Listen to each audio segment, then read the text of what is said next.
ದೇವರ ಒಳ್ಳೆಯ ಮತ್ತು ಪ್ರೀತಿಯ ಸೃಷ್ಟಿಯಾದ ನನ್ನ ಸಹೋದರ ಸಹೋದರಿಯರೇ, ನಿಮ್ಮೆಲ್ಲರಿಗೂ ನಮ್ಮ ರಕ್ಷಕನಾದ ಯೇಸು ಕ್ರಿಸ್ತನ ಹೆಸರಿನಲ್ಲಿ ವಂದನೆ ಹಾಗೂ ಈ ದಿನದ ವಾಕ್ಯ ಧ್ಯಾನಕ್ಕಾಗಿ ಸ್ವಾಗತ. ಪ್ರಾರ್ಥನೆ ಮಾಡಿಕೊಳ್ಳೋಣ.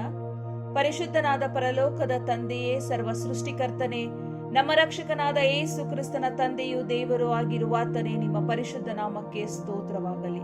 ಅಪ್ಪ, ಈ ದಿನದ ವಾಕ್ಯ ಭಾಗದಲ್ಲಿ ನೀವು ನಮ್ಮ ಜೊತೆಯಲ್ಲಿದ್ದು ಸತ್ಯದ ಆತ್ಮನ ಮುಖಾಂತರ ನಮ್ಮೆಲ್ಲರೊಟ್ಟಿಗೆ ಮಾತನಾಡಬೇಕಾಗಿ ಕೇಳಿಕೊಳ್ಳುತ್ತೇನೆ ಕರ್ತನೆ.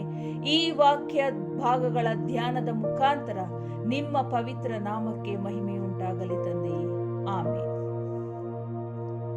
ಕರ್ತನಲ್ಲಿ ಪ್ರಿಯರೇ, ಇಂದಿನ ವಾಕ್ಯ ಧ್ಯಾನ, ನಿನ್ನ ಆಹಾರವನ್ನು ನೀರಿನ ಮೇಲೆ ಚೆಲ್ಲು. ಪ್ರಿಯರೇ, ಈ ವಾಕ್ಯ ಭಾಗದ ಅರ್ಥವೇನು ನೋಡೋಣ. ಪ್ರಸಂಗಿ 11ನೇ ಅಧ್ಯಾಯ 1ನೇ ವಚನ. ನಿನ್ನ ಆಹಾರವನ್ನು ನೀರಿನ ಮೇಲೆ ಚೆಲ್ಲು, ಬಹು ದಿನದ ಮೇಲೆ ಅದು ನಿನಗೆ ಸಿಕ್ಕುವುದು.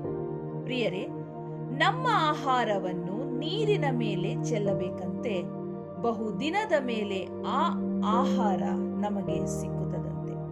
ಪ್ರಿಯರೇ, ಈ ವಾಕ್ಯದ ಅರ್ಥ ನಮಗೆ ಬೈಬಲ್ನಲ್ಲಿ ಅನೇಕ ವಾಕ್ಯಗಳ ಮೂಲಕ ತಿಳಿಯಪಡಿಸುತ್ತದೆ. ಅನೇಕ ವಾಕ್ಯಗಳ ಮೂಲಕ ಈ ವಾಕ್ಯದ ಅರ್ಥವನ್ನು ನಾವು ತಿಳಿದುಕೊಳ್ಳಬಹುದು. ಉದಾಹರಣೆಗೆ, ಜ್ಞಾನೋಕ್ತಿಗಳು 19ನೇ ಅಧ್ಯಾಯ 17ನೇ ವಚನ. ಬಡವರಿಗೆ ದಯ ತೋರಿಸುವವನು ಯೆಹೋವನಿಗೆ ಸಾಲ ಕೊಡುವವನು. ಬಡವರಿಗೆ ದಯ ತೋರಿಸುವವನು ಯೆಹೋವನಿಗೆ ಸಾಲ ಕೊಡುವವನು. ಆ ಉಪಕಾರಕ್ಕೆ ಯೆಹೋವನೇ ಪ್ರತ್ಯುಪಕಾರ ಮಾಡುವನು. ಬಡವರಿಗೆ ದಯ ತೋರಿಸುವಂತದ್ದು ಇದು ಒಂದು ರೀತಿಯಾಗಿದೆ. ಮತ್ತೊಂದು ರೀತಿ, ಲೂಕನು ಬರೆದ ಸುವಾರ್ತೆ 14ನೇ ಅಧ್ಯಾಯ 14ನೇ ವಚನ. ಆದರೆ ನೀನು ಔತಣ ಮಾಡಿಸುವಾಗ ಬಡವರು, ಊನವಾದವರು, ಕುಂಟರು, ಕುರುಡರು ಇಂಥವರನ್ನು ಕರೆ. ಅವರು ನಿನಗೆ ಮುಯ್ಯಿಗೆ ಮುಯ್ಯಿ ಮಾಡುವುದಕ್ಕೆ ಏನೂ ಇಲ್ಲದವರಾಗಿದ್ದರೂ ನೀತಿವಂತರು ಜೀವಿತರಾಗಿ ಎದ್ದು ಬರುವಲ್ಲಿ ನಿನಗೆ ಮುಯ್ಯಿಗೆ ಮುಯ್ಯಾಗುವುದರಿಂದ ನೀನು ಧನ್ಯನಾಗುವಿ ಅಂದನು.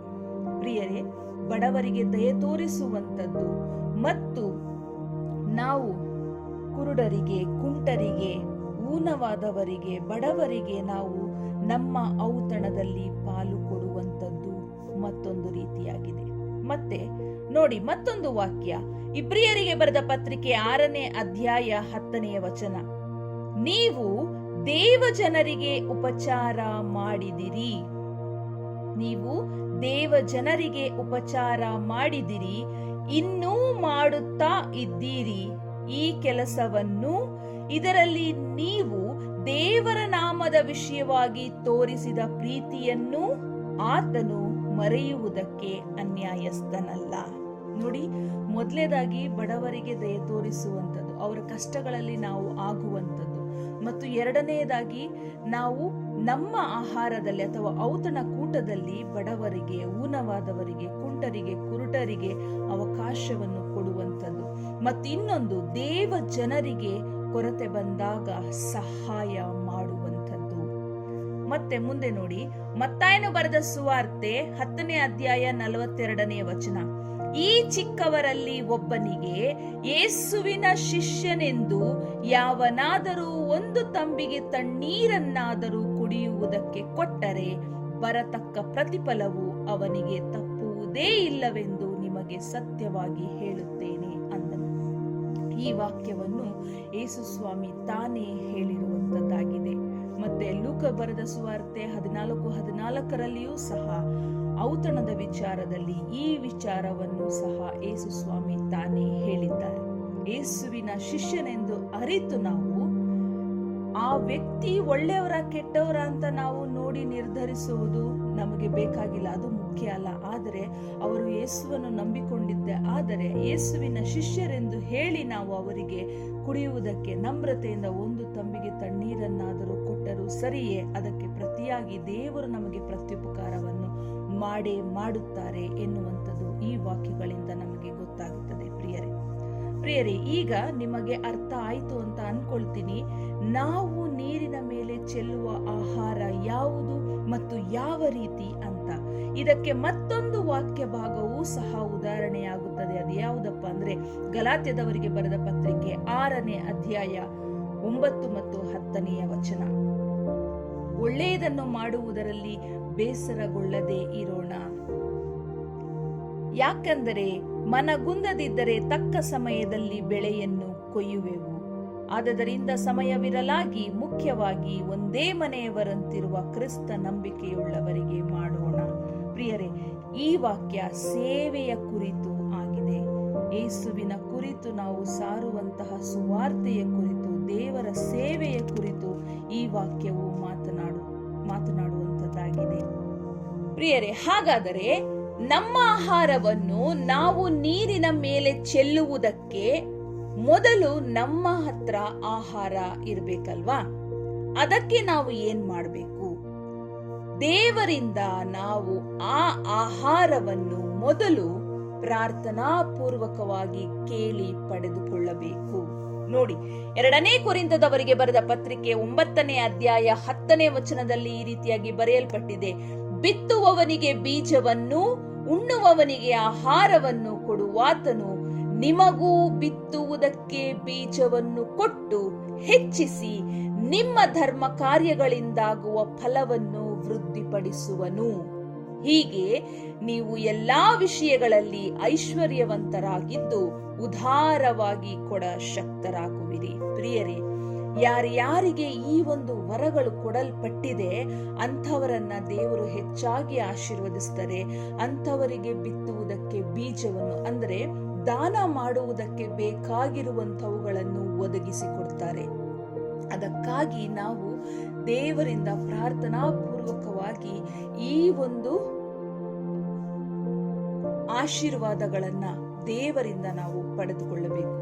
2ನೇ ಕೊರಿಂಥದವರಿಗೆ ಬರೆದ ಪತ್ರಿಕೆ 9ನೇ ಅಧ್ಯಾಯ 8ನೇ ವಚನದಲ್ಲಿ ಈ ರೀತಿಯಾಗಿ ಬರೆಯಲ್ಪಟ್ಟಿದೆ: ದೇವರು ಸಕಲ ವಿಧವಾದ ದಾನಗಳನ್ನು ನಿಮಗೆ ಧಾರಾಳವಾಗಿ ಅನುಗ್ರಹಿಸುವುದಕ್ಕೆ ಶಕ್ತನಾದದ್ದರಿಂದ.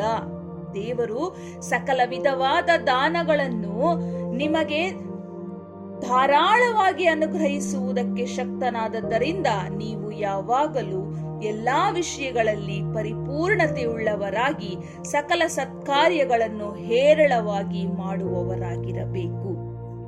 ನಾವು ತಂದೆಯ ಹತ್ರ ಕೇಳಿಕೊಂಡದ್ದೇ ಆದರೆ ಆತನು ನಮಗೆ ಕೊರತೆ ಇಲ್ಲದಂತೆ ಕೊಡಲು ಶಕ್ತನಾಗಿದ್ದಾನೆ.